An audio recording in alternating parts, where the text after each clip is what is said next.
काहू न को सुख दुख कर दाता, निज कृत कर्म भोग सुन भराता। प्रभु राम जी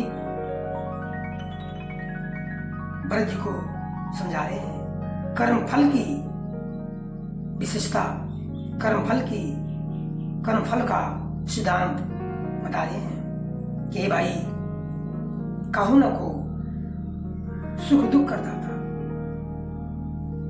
कोई भी किसी को सुख नहीं दे सकता और ना देता ही है, क्योंकि जो सुख दुख मिलता है वो क्या होता है? वह निजकृत कर्म, वो अपने किए हुए कर्मों का फल है। निजकृत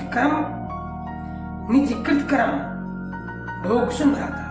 हे भाई, सभी लोग अपने किए कर्मों का फल भोगते हैं, चाहे वो दुख का हो या फिर चाहे सुख का हो।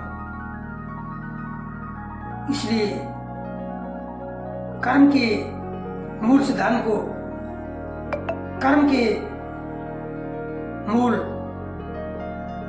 विशेषता को समझना चाहिए और समझकर उसके अनुसार व्यवहार आचरण अवश्य करना चाहिए। जो कुछ भी हम सभी को, आप सभी को सुख दुख मिलता है, वो कुल मिलाकर के अपने किए हुए या तो अच्छे कर्मों का फल होता है या फिर दूषित कर्मों का फल होता है।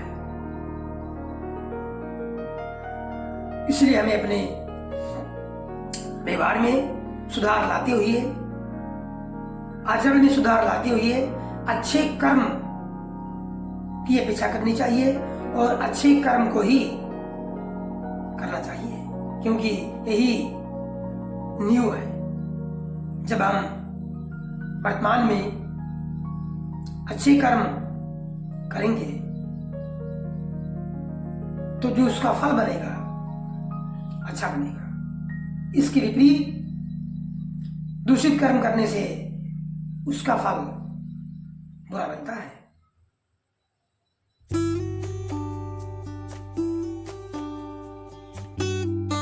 इस प्रकार प्रभु राम जी भरत जी को कर्म फल के सिद्धांत को बता रहे हैं कि तुम अपने ऊपर किसी प्रकार का दुख संताप ना लो।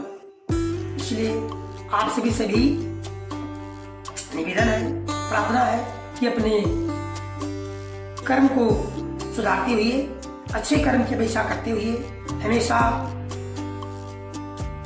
अच्छे कर्म करते रहना चाहिए। तभी हम अच्छे भाग्य के निर्माता हो सकते हैं, क्योंकि वही जो अच्छा कर्म है वही आगे चल करके अच्छा भाग्य, सौभाग्य का निर्माण करता है। कर्म प्रधान विश्व कर रखा, जो जिस करे तासफल चाखा। कर्म प्रधान, सत्कर्म ही श्रेष्ठ माना गया है, ऊंचा माना गया है। जो जैसा कर्म करता है उसको उसके कर्म के अनुसार ही फल मिलता है। जय श्री सीताराम, जय श्री कृष्ण, जय श्री राधे। सभी का दिन शुभ हो।